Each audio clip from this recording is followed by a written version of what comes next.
अथ चतुर्थो अध्याय महर्षि व्यास का असंतोष। व्यासवाच इति ब्रुवाणं संस्त मुनीनाम दीर्घ क्षत्रिणां वृद्ध कुलपतिसूतं बृहबृच सौनको अब्रवीत्। व्यास जी कहते हैं, इस दीर्घकालीन सत्र में सम्मिलित हुए मुनियों में विद्या वयोवृद्ध कुलपति ऋग्वेदी सौनक जी ने सूक्त के पूर्वोक्त बात सुनकर उनकी प्रशंसा की और कहा। शौनकवाद शूत शूत महाभाग बदनो बदताम्र कथां भागवती पुण्याम यदा भगवान चुका। शौनक जी कहते हैं, सूत जी आप वक्ताओं में श्रेष्ठ हैं तथा बड़े भाग्यशाली हैं। जो कथा भगवान श्री सुखदेव जी ने कही थी वही भगवान की पुण्यमय कथा, कृपा करके आप हमें भी सुनाइए। कस्मिन् युगे प्रवृत्तेयम् अस्थाने वा कैन हेतुना कुतः संचोदितः कृष्ण कृतवान् सनिता मुनि। वह कथा किस युग में, किस स्थान पर और किस कारण से हुई थी? मुनिवर श्री कृष्ण द्वैपायन ने किसकी प्रेरणा से इस परमहंसों की सनिता का निर्माण किया था?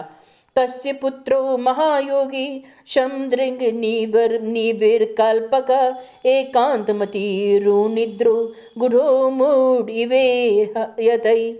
उनके पुत्र सुखदेव जी बड़े योगी, श्यामदर्शी, भेदभाव रहित, संसार निद्रा से जगे एवं निरंतर एकमात्र परमात्मा में ही स्थिर रहते हैं। वे छिपे रहने के कारण मूढ़ से प्रतीत होते हैं। दृष्टवानु यान्त मीर्षि मात्मजमप्य नग्नम देव्यो या परिधुर्म सूतस्य चित्रम तदिच्य प्रेक्षति मुनो जगदुस्तवासीत स्त्री पुंभिदा न तु सूतस्य विवेक्त दृष्टवे।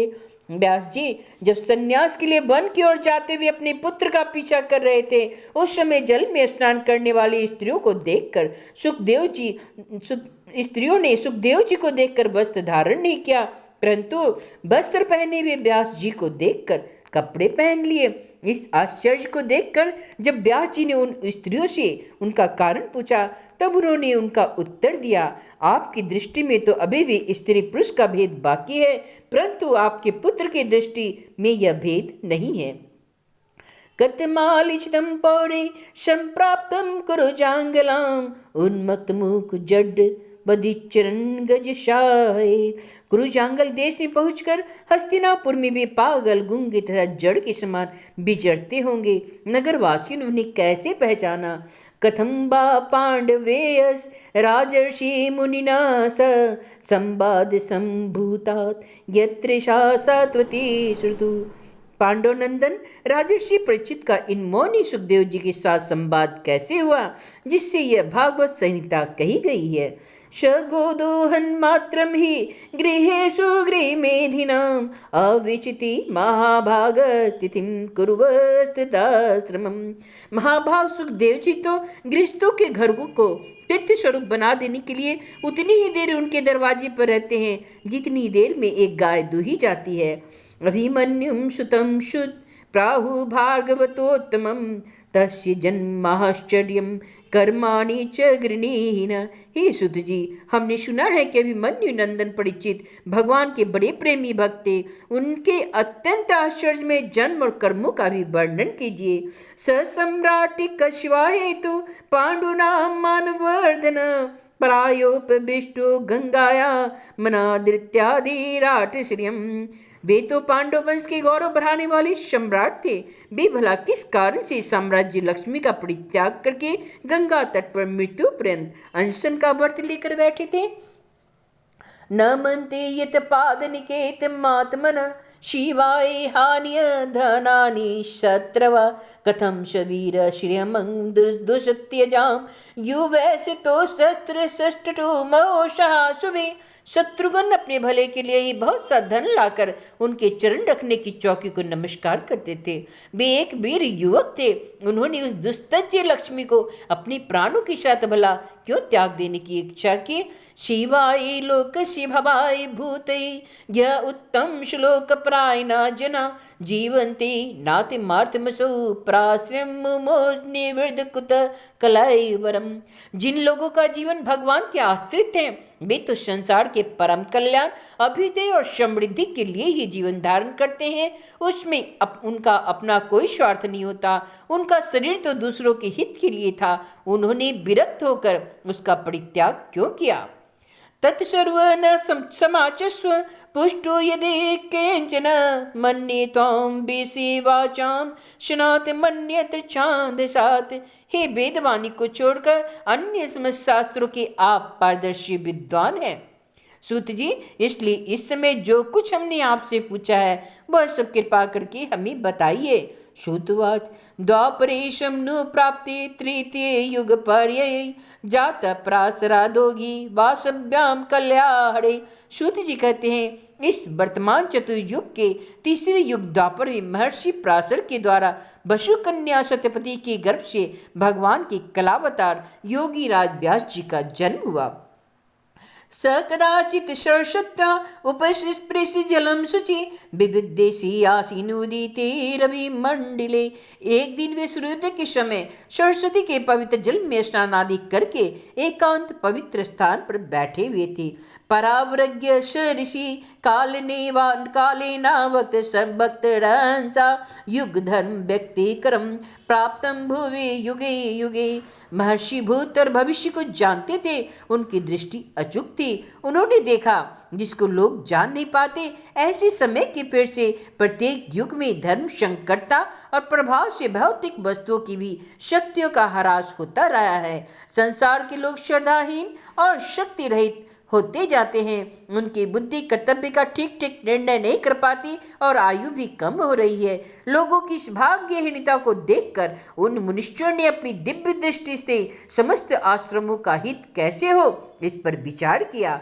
भक्तिनां च भवानां शक्तिहासं च तत्कृतं अश्रद्धना धना नामनिं शत्वा बान्धु मेघान् हार्दितायस दुर्भंगा जनान् विच्य मुनि दिव्येन चक्षुषा सवर्णाश्रमाणां यदद्योहितं मोददरि चातुहोत्करं शुद्धं प्रजानां विचदैहिकम् वेदधा यज्ञ संतति वेदमेकम चतुर्विधो। उन्होंने सोचा वेद चातुर्होत कर्म लोगों का हृदय शुद्ध करने वाला है।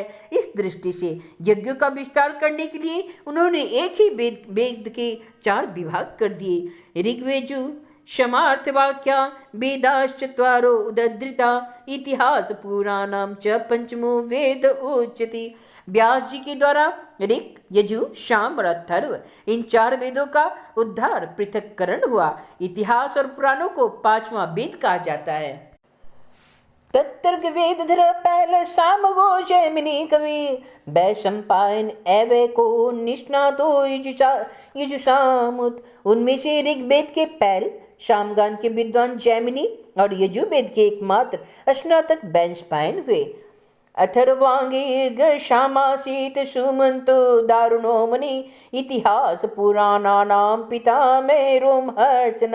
अथर्ववेद में प्रवीण हुए दरुण नंदन सुमंतो मुनि इतिहास और पुराणों के स्नातक मेरे पिता रोमहर्षण थे।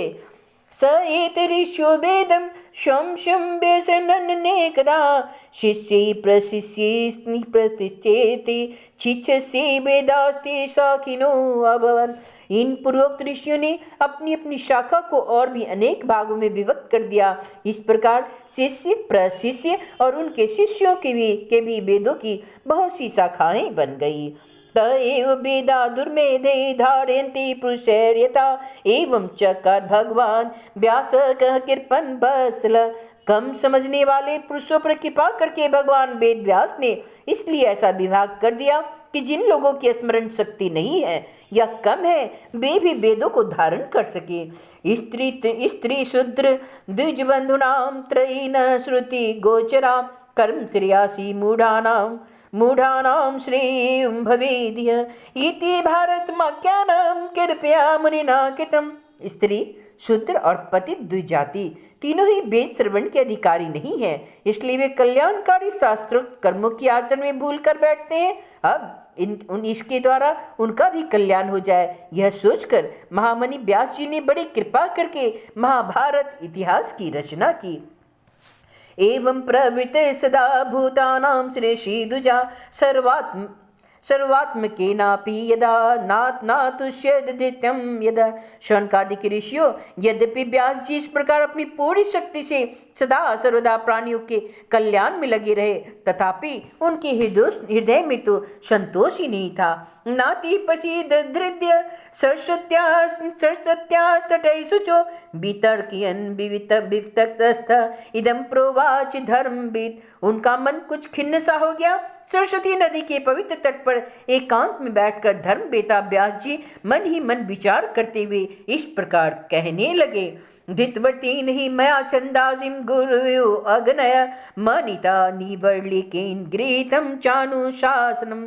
मैंने निष्कपट भाव से ब्रह्मचर्य आदि व्रतों का पालन करते हुए वेद, गुरुजन और अग्नियों का सम्मान किया है और उनकी आज्ञा का पालन किया है। भारत तव्य व्यपदेशेन हाम्यानार्थ सच दर्शित दृश्यते यत् धर्मादि स्त्री शुद्रादि भीर्प्युत। महाभारत की रचना के बहाने मैंने वेद के अर्थ को खोल दिया है, जिसमें स्त्री शूद्र आदि भी अपने अपने धर्म कर्म का ज्ञान प्राप्त कर लेते हैं। तथापि बत में देहो आत्मा चैवात्मना विभु असंपन्नम इवा भाति ब्रह्मवर्चस्य सत्म। यद्यपि मैं ब्रह्म तेज से संपन्न एवं समर्थ हूँ, तथापि मेरा हृदय कुछ अपूर्ण काम सा जान पड़ रहा है। तथापि बत में देहो आत्मा चैवात्मना दिवो असंपन्नम इवा भाति ब्रह्मवर्चस्य सत्म। अवश्य यद्यपि मैं ब्रह्म तेज से संपन्न हूँ, तथापि मेरा हृदय कुछ अपूर्ण सा दिखाई पड़ रहा है, जान पड़ रहा है। अवश्य अब तक मैंने भगवान को प्राप्त करने वाले धर्मों का प्राय निरूपण नहीं किया है। किंबा भागवता धर्म न प्राय निरूपिता प्रिया परमहंसानां तयोहाचित प्रिया। वे ही धर्म परमहंसों के प्रिय हैं और वे ही भगवान को प्रिय हो। अब हो न हो मेरी अपूर्णता का, मेरी खिन्नता का यही कारण है। तस्येवं खिलमात्मानं मन्यमानस्य खेदता कृष्णस्य नार्दो अभ्यागादाश्रम प्रागुदातम्। श्री कृष्ण द्वैपायन व्यास इस प्रकार अपने को अपूर्ण सा मानकर जब खिन्न हो रहे थे, उसी समय पूर्वोक्त आश्रम पर देवर्षि नारद जी आ पहुंचे। तम भी ज्ञाय सहसा प्रत्युत्थायागतं मुनि पूज्यामास विविधवन् नारदं षोड पूजितम्।